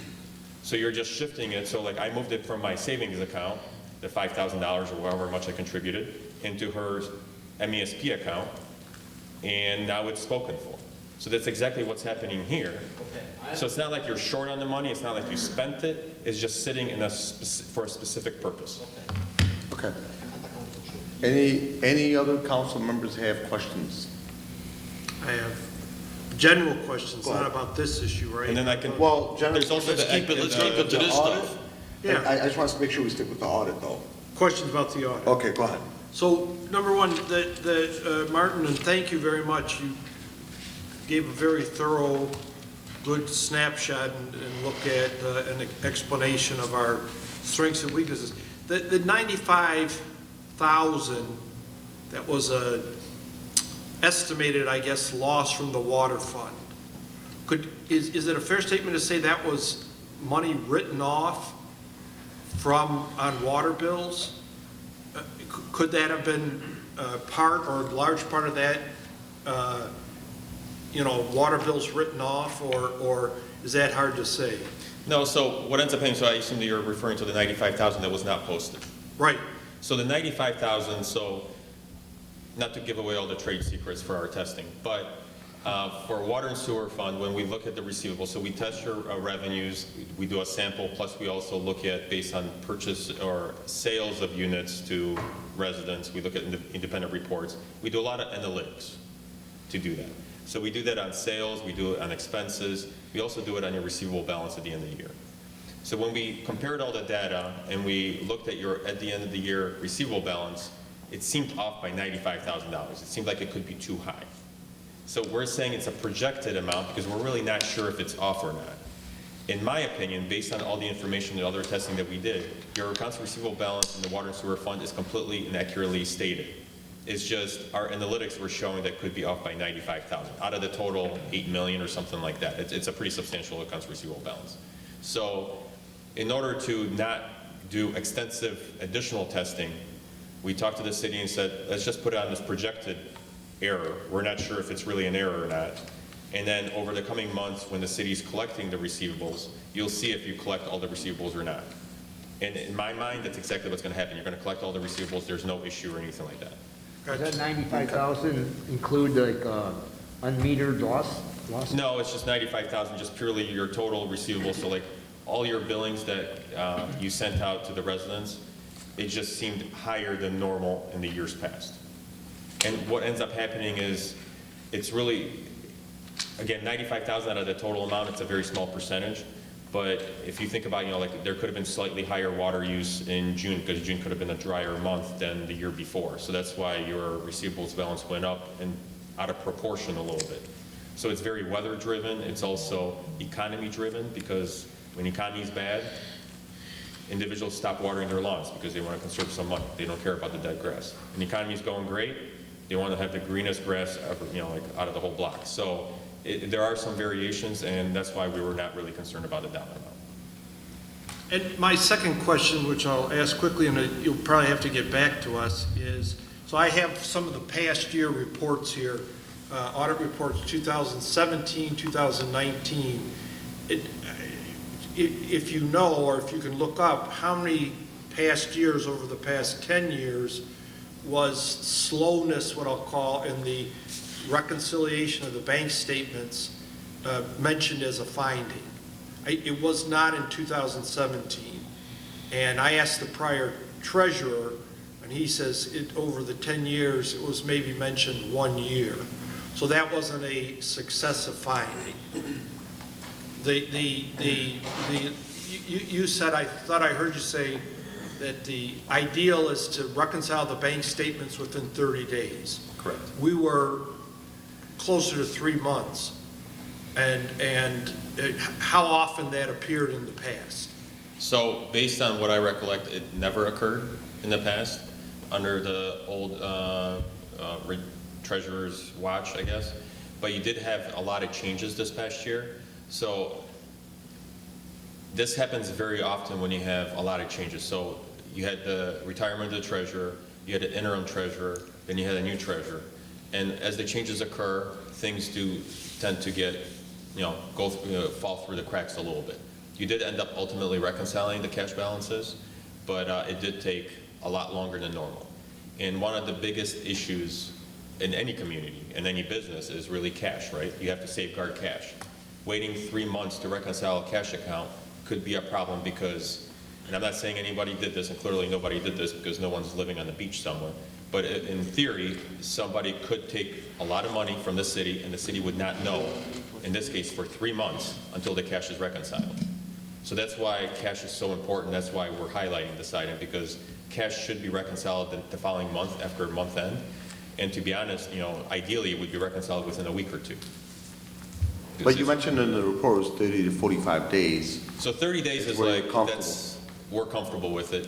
Anything over that, not so good. 90 days is a long time. I've seen it as bad as 6 months to a year, which is really bad. But I agree. Thank you. Thank you. And then this. by the way, I've seen it in other communities, not here. So just want to make sure that you know that. Well, I can say this for later. I had a question for either yourself or the mayor about, we received a statement from the treasurer saying she requested an efficiency study or something like that. Was it her or was it the administration or both? No, the statement actually came from the Michigan treasurer to our previous mayor. No, so we got a one-page letter from the treasurer when we came the last time. And she said in there. Who's she? I'm sorry, the treasurer. Okay. Our current treasurer, she said, I've requested an efficiency study or something like that for Plante Moran. And that was not her requested it. It No. was, thank you. Okay, I can tell you right now, as I mentioned at the meeting we had before midnight. I don't know if you guys need another, okay, thank you. Yeah, all I'm So saying is basically, it's an we issue. have, we do have a lot of things in place right now. With your approval, obviously you saw it, the next thing on the agenda when we start the meeting. We do have a great plan in place that we are going to go through every item in the city, as as mentioned by Mr. Martin. When they did the audit, I did mention, and again, I'm going to say it again, I told them, have at it, just go through everything that you can find, because obviously, we will make sure that we're not going to have issues with the state treasuries. We've gotten 2 letters since I've been on, there was 1 letter when I came in, and they sent another letter. In fact, I talked to them, not talked, but I had an exchange with emails with them like 3 days ago, They needed more information. So with that, we have the item with GAP that we're gonna, hopefully the council will approve this. That's gonna put us in a great position for next audit cycle. And also, as I mentioned also, that we have a person that is contracted, and he's going through everything. This guy is brilliant, and I'm sure Martin will say the same thing. He's helped us to get to this point. You know, he was on board for 6 months trying to get us to to where we're at right now. Otherwise, we would have been in really bad situation. You know, I think Plante Moran, how many times did you guys come to the city this year? 3 times to do the audit?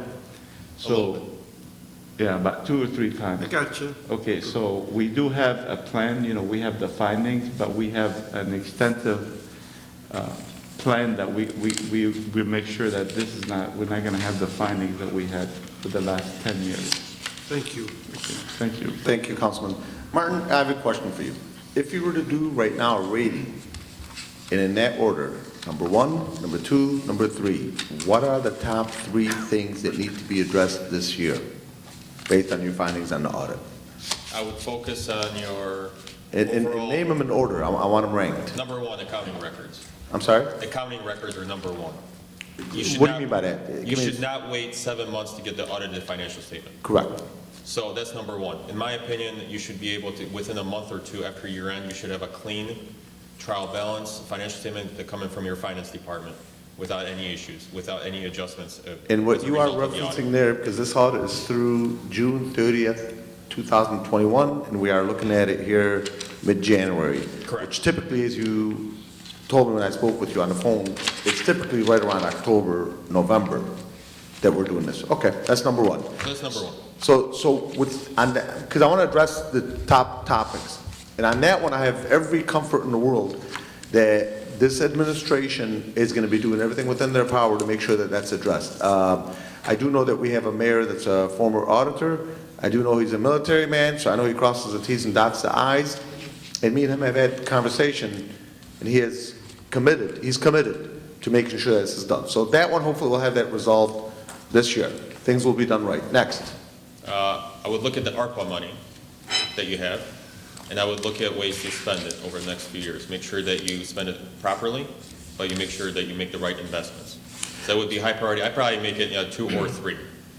But on that one, we have also criteria from the government specifically telling us what we can and cannot use it for. Correct. So that one will be a little bit easier fix, hopefully. And I do know that the mayor has mentioned to us that he's going to have a meeting with us as a council body to keep us abreast as far as what his plans are for use, and then, of course, we'll be involved with the conversation. Mayor, you had something to say? Yeah, so with the ARPA, I mean, obviously, you know, this is pretty new to all of us. You know, we have the money in our account, as Martin mentioned. And Please mention the amount, Mayor. I'm sorry? The dollar amount, so that the residents. $12 million so far. 12 million, but we're getting another close to 12 this year So about as well. 25, is that right? So we get about 24 something. Right. So with that money, actually, we've gotten a lot of kudos from other cities, or even on a state level, that we haven't spent any of it, because some cities throughout the United States, they spent a lot of it already, but they had no idea. There's certain ways that you can actually obviously spend the money. However, there's county, state, and federal money that you can use in addition to the ARPA money. So just to give you an example, you want to, you know, let's say, for example, you want to dredge, you know, the Ecorse Creek. Let's say it's going to cost you, let's say $10 million. We can say, you know what, we're going to spend, let's say, $5 million to dredge it. The county can say, you know what, okay, in addition, we're going to put, I mean, don't quote me on the numbers. Right. Okay, we're going to give you, let's say, another $1 million or $2 million. Then you can go to on the federal side. They say, you know what, if you do that, then we'll pitch in some more. So instead of spending, you know, the 10 million, you can actually spend 5 million.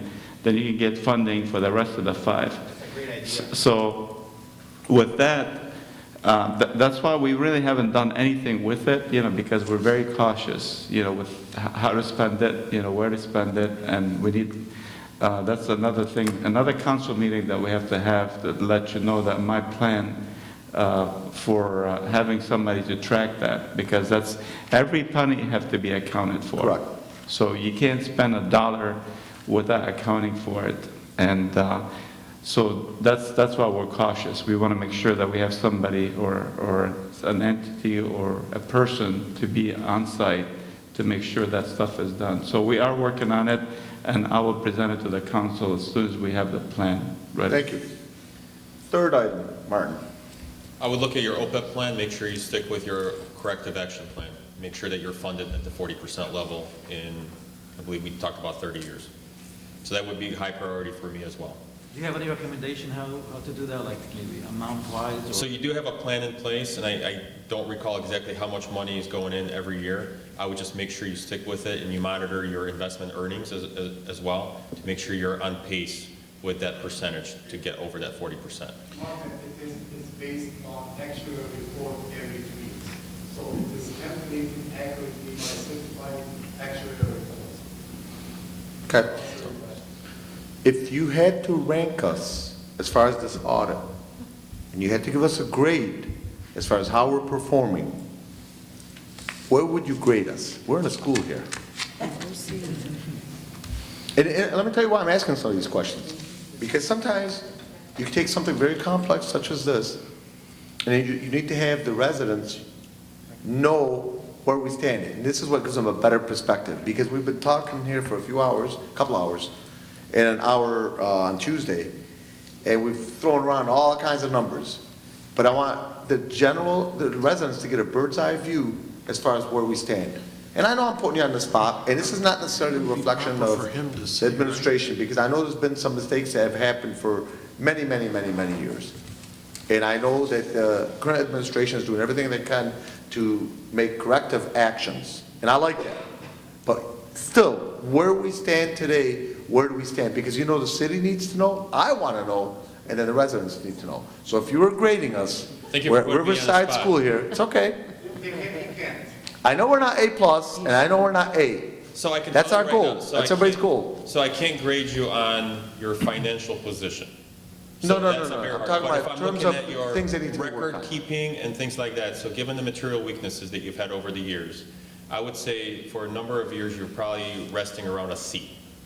This Okay. year, going into the audit, considering that normally we start the audit at the very end of August or early September. You end up hiring an individual that the mayor was mentioning to help you get through the audit. And it was a significant lift by him and others within the city to get to the starting point of November 1st for the audit. Because before, the records were far from close to what it needed to be. I mean, like, at that point, it was probably like a grade E or an F or G or something like that. But honestly, it brought up everything, it cleaned things up quite a bit. The city did an amazing job over the last few months getting it to the point for us to audit. And I know I've had internal discussions, I've had discussions with Mr. Sabuda, who's the individual, and being able to present to you early in January, back in October or September, I would have thought there's no chance we could get there. The city got there. So I think you're resting at that grade C again. You brought it back up, and I think that the administration right now has a great plan in place to get you to an A within a very short period of time. So, and I think that's what you should exactly expect. Over the years, it was a seesaw. It was, if you rewind back 10 years ago, I felt that, you were always probably like a B, B+, A-, something like that. You didn't have many findings. You were doing pretty well. And then over time, especially when the controller position started changing, and there was quite a few that went in and out, when you have fresh sets of eyes coming in, sometimes it's a good thing to have a fresh set of eyes. A lot of times you really need that institutional knowledge. And when you have no idea when you're coming in, opening up a computer, and you're really not sure where to start, it becomes an issue. And those material findings started racking up over time, and you can see in our reports over the years, you had material weaknesses, sometimes higher numbers, sometimes lower, but you always had those. My goal would be, as I mentioned, number one would be overall accounting, getting rid of those material weaknesses. And that means you can have reliable financial data within a month of year end, very likely, and you can even probably have it on a monthly basis that's reliable. Okay, thank you, Martin. So at this particular point, I'm going to go ahead and move to questions from the audience first, in case somebody has any questions for Martin or even for the council. And after we do that, we'll go ahead and move on to Zoom. So that being the case, 2 minutes, any questions from the Council Chair? audience? Council Chair? Yes, Make Gary. it clear that this is actually treated as public comment. I'm sorry? Public comment. Yeah, public comments, absolutely. Yes, correct. So 2 minutes. comments, So 2 minutes each. Thank you, Martin. Thank you, Martin. Thank you, Thank you, Martin. Martin. Great job. Thank you for the whole team. You cleared up a lot of my issues today. And I gotta give you kudos, Martin. Anytime we call on you, you always spend the time, and quite a bit of time, explaining things and going over things and make sure we're in the right direction. That's So, not gonna good increase, job. that's not gonna increase his salary. He knows what he's doing, he's been a veteran in this area, he's partnered with one of the best CPA firm Correct. in the world. Our goodness to him doesn't. Okay, let's start. Okay. Again, I need to remind you that I still don't agree with the unassigned fund balance. I think all the funds are reported segregatedly. They segregated the restricted from the non-restricted. The total fund balance don't mean nothing because the devil is in the details. That's how accounting works. So when we go into each individual one, we focus on each individual balance. So the individual balance of the assigned should be $6,817,651 to my calculation, which is far less professional than the calculation of the CPA firm. But I would encourage you to look further into this because this is gonna actually relieve us from one of the finding, which is probably most likely the compliance with the 2 month and 16%. And I encourage my friend CPA Martin to do and ask his staff because on page 62 it says the deficit of this year is only $232. Okay, now I don't agree with the finding that it says the city lack internal control. The city does not lack internal control. The city have internal control through the compliance with the state law, charter of accounting, city charter, ordinance, and resolutions.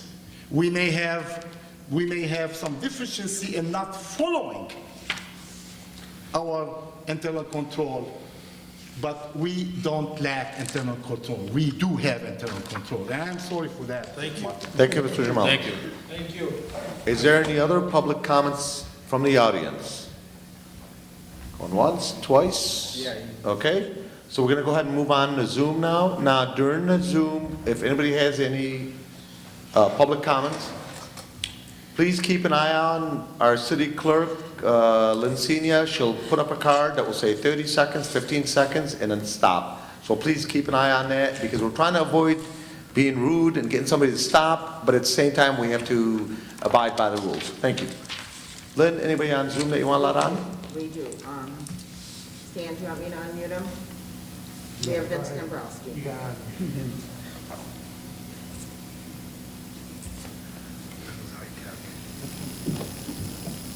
Can you hear me? Yes, Vince, go ahead. Okay, it's Vince Drapkowski, Columbia Street, Dearborn Heights, Michigan, Wayne County. My question, one question, and that's for Martin. First of all, go Rebels, and because he's a Riverside guy. My question was regarding the PEG fees. I couldn't quite hear his statements because the sound quality is iffy at times. Did you say or that the PEG fees can be used for payroll or no? So based on discussion, to be honest, we're not sure 100%. Based on FCC's rules about a year and a half ago, the answer would have been no. Okay. And that's the stance that the city's taking. And that my recommendation was for the city to reevaluate that position regularly just to make sure that you're doing the right thing. If that is the recommended approach by the council, I would recommend sticking with that. However, if you're only able to use it on capital outlay, over time, that restricted fund balance for PEG fees is going to end up increasing. You're not going to be able to spend it unless you're just going to keep improving the studio, et cetera. So that's my only concern. Yeah, and speaking of the studios, anybody know when it will be done, or is it close to completion? Mayor, you want they to can answer just- that? Council Chair, thank you, Council Chair. So we're actually, they got finished almost painting today. We have pretty much everything in place structurally. We're waiting on the furniture. So tomorrow they're going to be putting some lighting. And the biggest lead item right now is the actual where the council will be sitting. For some reason, that's taken a long time. And as you know, with COVID, there's a long lead now. So even that, we were anticipating and getting it done. So we were supposed to be in our council chambers this week. But unfortunately, with the lead time with the furniture, not. So we're hoping, they're telling us now by mid to late February will be done. Okay. Thank you, Mayor. Thank you very much. Everybody have a good night. Thank you. You too, Thank you, Vince. Gary, go ahead. Yeah, given what was, I'm going to be sending a letter, or a copy of my letter regarding the drop, I'm wondering if you want me to circulate the one regarding... Closer to the mic. You got to put the microphone closer to you. I don't think it's on. Yeah, I don't think it's on. Okay, thank you, Mayor. So, given the fact that I'm going to be sending the letter regarding the drop, since we have new members of the council, does the council want me to send the letter regarding the PEG fees? And I could also, and then I'll also shepherdize, that is, check to see what the status is on the order that I referred to, just to provide an update. Sure. But no new research is needed on it, or at least no major research is done on it. Well, no major research, but I need to see. Correct. I have to do research to end up seeing if what has happened with the order that was entered by the FCC.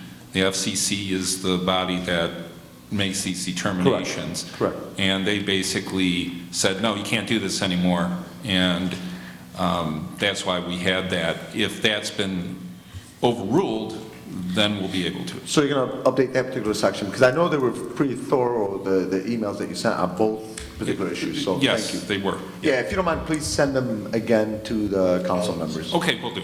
And just for full transparency and disclosure too, and give me your opinion, is it okay to share those on the website? 'Cause see, I'm all for everything that happens here, everything that happens that can be shared, should be shared to the residents. Is that something that can be shared to the residents? I have to review them again to see if they contain any information that I would consider to be something I would not state at a public meeting. Sure. If it looks like they're fine, and I think the PEG fee one I did, I thought it was supposed to be so that it could be shared in general, then I'll indicate that this can be shared in my email to everyone. Does that I'd sound appreciate good? it. And at that particular point, you can send it to the clerk's office to put it on the site.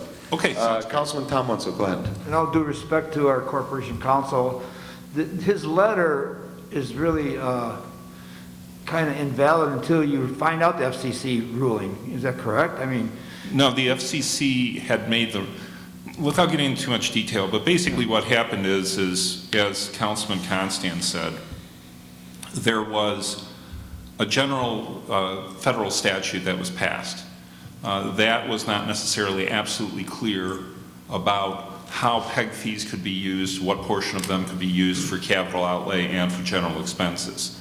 The state of Michigan ended up coming up with its own rules to give certainty to providers, but it also ended up saying you can use these fees for not only capital but also for regular ongoing expenses like salaries. Then the FCC came along and basically, because it was influenced by the industry, ended up saying, oh, no, no, no, you can't, and you can't even do it if your state law says that you can end up doing it. So there's been a pushback from the industry that has translated into policy over all these years, and that's what the latest rule is by the FCC. Their order was basically saying, well, no, you can't use these. And we've always meant that, even though we've been doing it for like as long as we've had cable up to this point. And even though the state statute said that you could, specifically said that you could. So now the question is whether or not the FCC's order preempted even the state statutes, and now you can't use them for any of these purposes. And the last we were at it was, that was what the FCC's position was. Now the question is whether or not that has been upheld. Like I said, the FCC was upheld most of the way the first time it went up, the first time they came up with the rule. The second time they were basically told, no, this doesn't work. The third time is this time, and now they're trying to take another position, and it's quite possible that the U.S. Court of Appeals will say, no, you lose. But if that's not what happens, then I tell you, you can use this $1.2 million however you want to, then we're going to potentially end up having legal actions against us by... That's what I mean. Your letter is strictly an opinion letter, correct? Yeah, but it's a good opinion. But I mean, we have to wait thorough. on what the FCC ruling is before we spend the money on anything other than capital improvements. What we should do is follow along with what the FCC order basically ended up saying until we have some certainty about whether or not they're going to be upheld. That's what my opinion was. That's why it changed. It changed because the FCC came up with their new order, and because they came up with their new order, we wanted to make sure that we're not going to end up getting the city sued about using those funds improperly. But if it was a 5-6 page letter that was correct when written, then it's just good for background. All right, Councilman, we're off subject, so let's get back on track. Any other public comments from the audience on Zoom? I don't see any. Nobody else? One last chance, just in case, public comment here. Let me just make sure there's nobody in the audience. Go ahead, Councilman. I just want to thank the mayor, good job, this is awesome. I'm excited to be making these next goals. I mean, for this, being on council, we've had some good things, new trash, new this, new that, you're doing a great job. Martin, thank you so much. I know I drove you crazy, I'm sure everybody else here has been driving you crazy, but I want you to know I really enjoy how patient you are, and thank you for the exclusive information. No, I appreciate the questions, and so nobody drives me crazy with questions. I actually don't like when I don't get any questions. That means no one's probably listening. So I appreciate the questions. And as I'm typing along, I'm going to send the council chair reconciliation of the fund balance. I know that was a big topic of the unassigned balance. So you can see the beginning and ending and exactly where the money went or how it's shifted. So that way it should alleviate any questions. But if you do have any questions on that email, just please let me know, and I'm happy to address. Martin, thank you and your team. Yep. Thank you, Hassan Jamal, for helping me and pointing things out to me. I do appreciate your time. Thank you very much. Thank you, Martin. Go ahead, Councilman. And just to confirm the pro bono that you're going to be working on. No. Thank you, Martin. Thank you, Hassan. Thank you, everyone. Thank you, And Mark. we'll go ahead and Thank take you, a 5-minute break. administration, for